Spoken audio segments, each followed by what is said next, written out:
Bonsoir Simon. Bonsoir Estelle. Merci de nous accorder un peu de ton temps pour cette interview. Là on est chez Gilbert Joseph Musique où tu vas présenter bientôt, tout à l'heure, ton très très bon premier roman L'été des Charognes, qui est paru début janvier aux éditions Alia. Est-ce que tu peux nous en dire quelques mots rapidement? Ouais, alors en fait la jeunesse du projet c'était vraiment de partir en fait du territoire dans lequel moi j'ai grandi, qui est un endroit assez rural, assez âpre au niveau du climat, et de m'en servir en fait pour développer un autre hameau de nulle part, imaginaire comme je le dis dans le livre, et d'y mettre en scène en fait deux enfants dans un rythme un peu violent et initiatique, avec en filigrane le rapport au monde animal en fait, qui va traverser tout le livre du début à la fin. D'accord.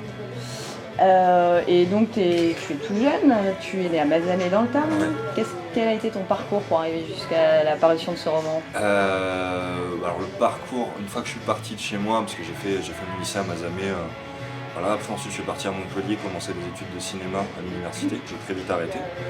J'ai découvert à 17 ans qu'il y avait beaucoup de choses à faire quand on habitait tout seul que d'aller à la fac. Et j'en ai pas mal profité, et ensuite après j'ai rencontré Capucine qui est derrière la caméra, avec qui en fait j'ai déménagé à Bruxelles pour faire une école d'art qui s'appelle la Camp, qui est une école d'art visuel dans laquelle j'ai pas du tout développé en fait de projet visuel en soi, mais je me suis mis à beaucoup écrire en fait là vraiment.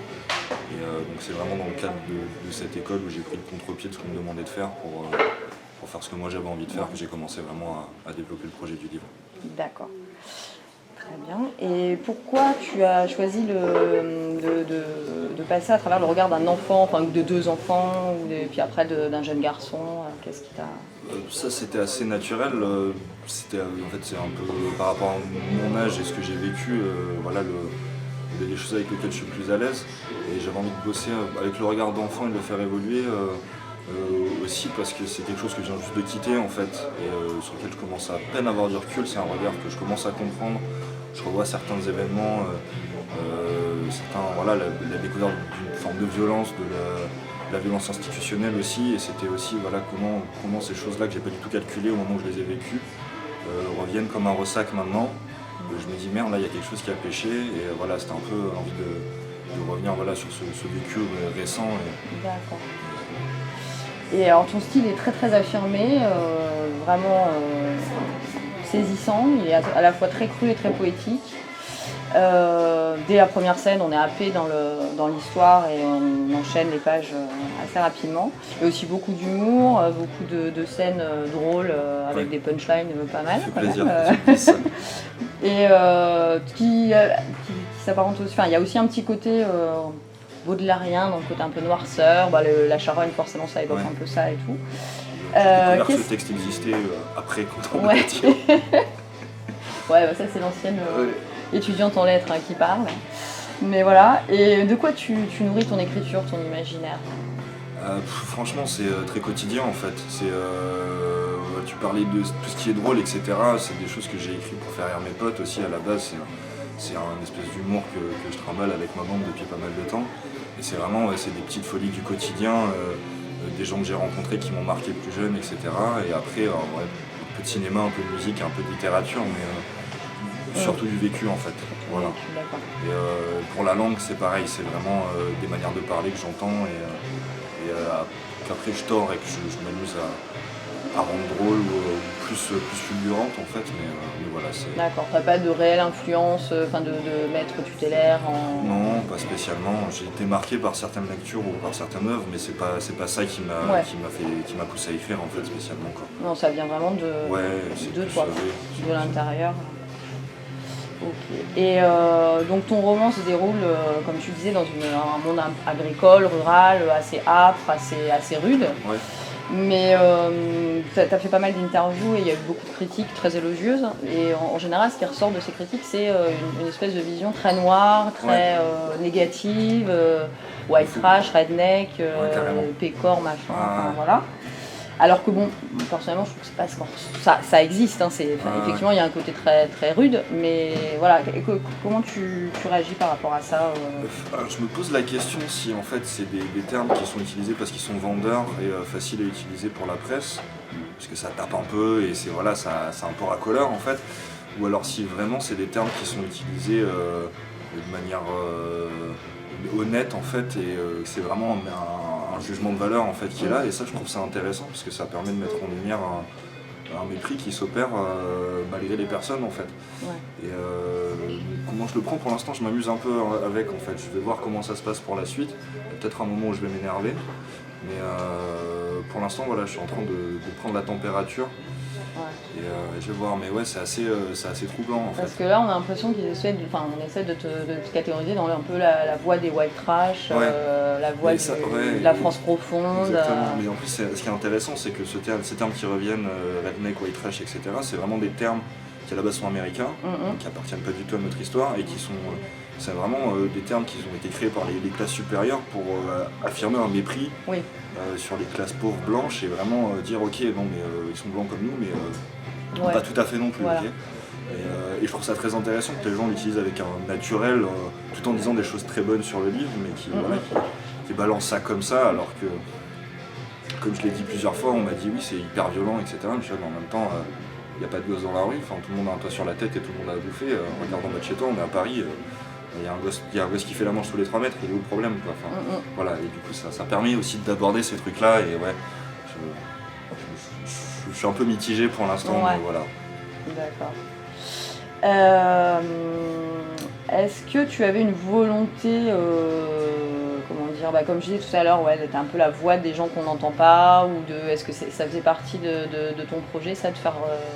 Non, vraiment pas, enfin, c'était écrit de manière tellement spontanée, et tellement en fait par rapport à ma propre histoire, j'ai pas du tout pensé c'est après en fait que j'ai compris que effectivement quand on m'a fait des retours, putain je viens du Berry, on dirait que ça se passe là-bas, etc. Je me suis rendu compte qu'en fait c'était assez, il y avait un truc un peu universel quoi. Mais alors c'était pas du tout mon intention, mais je pense que c'est aussi le fait que je sois allé vraiment dans un point de vue hyper individuel qui permet aussi aux gens de se mettre dedans plus facilement, et de raccrocher des petites choses personnelles. Et de s'approprier le texte, et ça je trouve ça bien, mais je l'ai écrit de manière tellement organique et sans penser à la publication que voilà, j'étais pas du tout là-dedans. Ok. Et tes personnages sont complètement déconnectés du monde moderne, assez déconnectés on va dire, en tout cas au sens des nouvelles technologies, de la télé, tout ça. Est-ce que c'était quelque chose qui voulait exprimer quelque chose pour toi, ce fait-là, ou est-ce que c'est parce que la campagne on ne reçoit pas tout bien, ou est-ce que c'est des questions de moyens, enfin je sais pas comment ça... C'est simplement du vécu en fait. Ouais.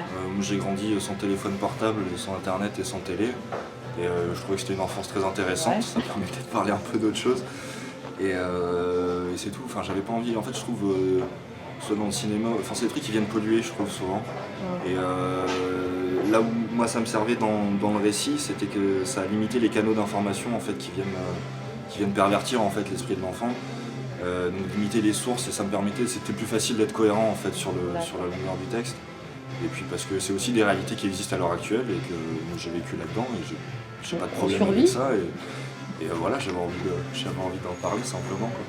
D'accord. Et maintenant, ton rapport avec tout ce qui est objets connectés, des choses comme ça, parce que tu es quand même un jeune homme de ton époque, on est un peu tous obligés de faire avec, plus ou moins. Enfin, je sais pas, tu te positionnes comment par rapport à ça? J'utilise tous les jours, je suis très réseaux sociaux maintenant. Ouais, j'aime bien. Après, je réfléchis pas vraiment j'ai pas vraiment de position par rapport à ça. Ce qui est bien, c'est que ça me permet d'être beaucoup plus accessible et d'accéder directement aux gens. Je reçois plein de messages de gens qui ont lu le livre et qui spontanément m'envoient leur retour, et ça je trouve ça hyper cool de pouvoir échanger avec les lecteurs et les lectrices de manière aussi spontanée quoi, mais voilà, après c'est un mode de communication comme un autre. Exactement.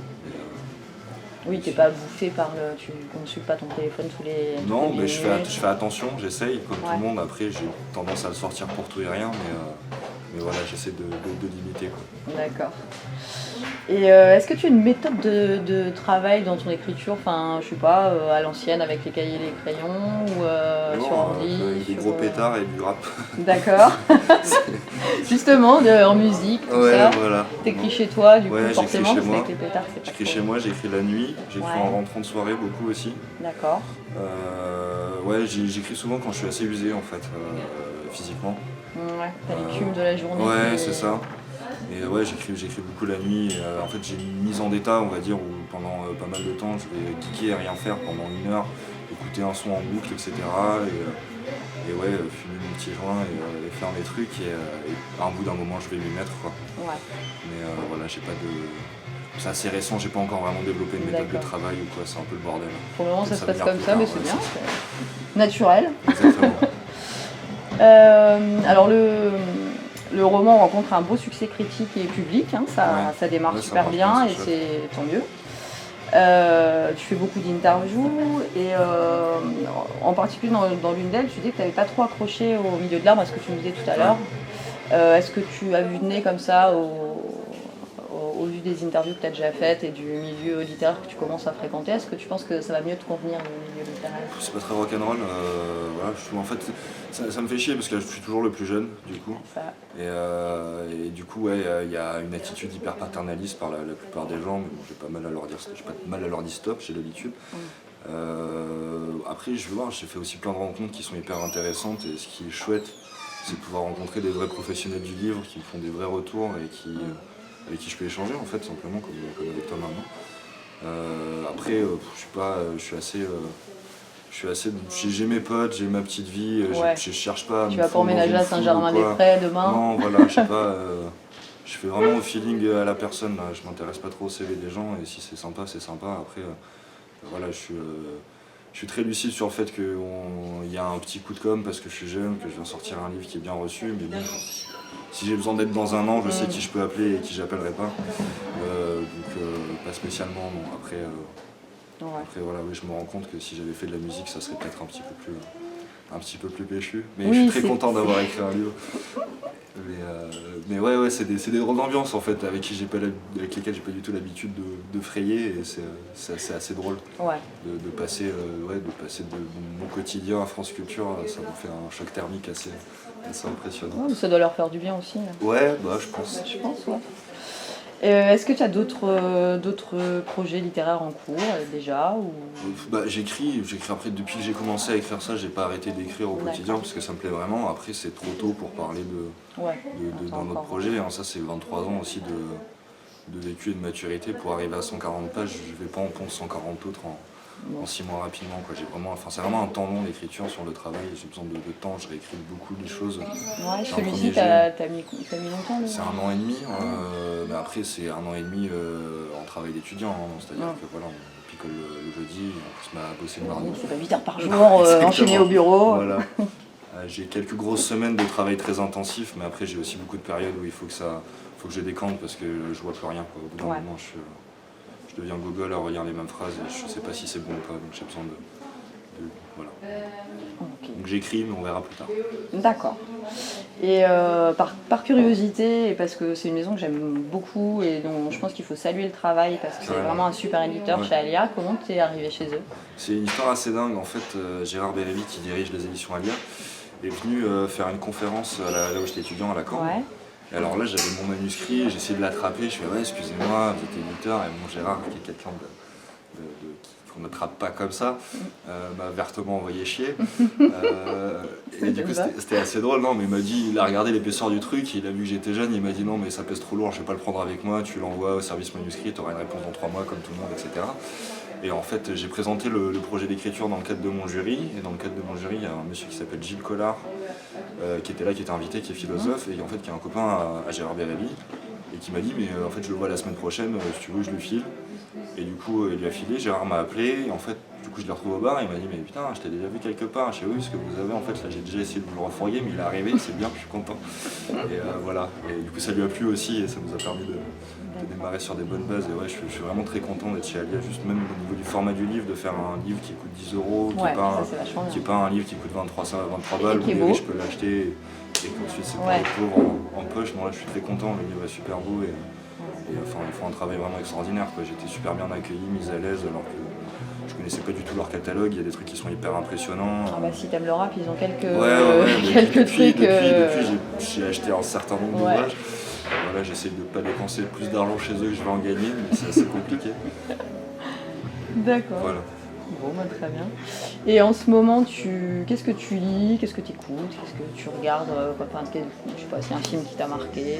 Là, en ce moment, je suis dans une série qui s'appelle Westworld, qui est assez extraordinaire. Là, je viens de finir la première saison, la deuxième n'est pas encore sortie. C'est un espèce de jeu de rôle grandeur nature, réalité augmentée dans un monde de western où les humains peuvent débarquer et tuer tout le monde. D'accord. Entre autres, avec plusieurs quêtes, etc. Donc je suis assez là-dessus et là je suis en train de lire Sur la route de Kerouac. Voilà, c'était pas fait encore et c'est un plaisir de le faire. Il n'y a pas de...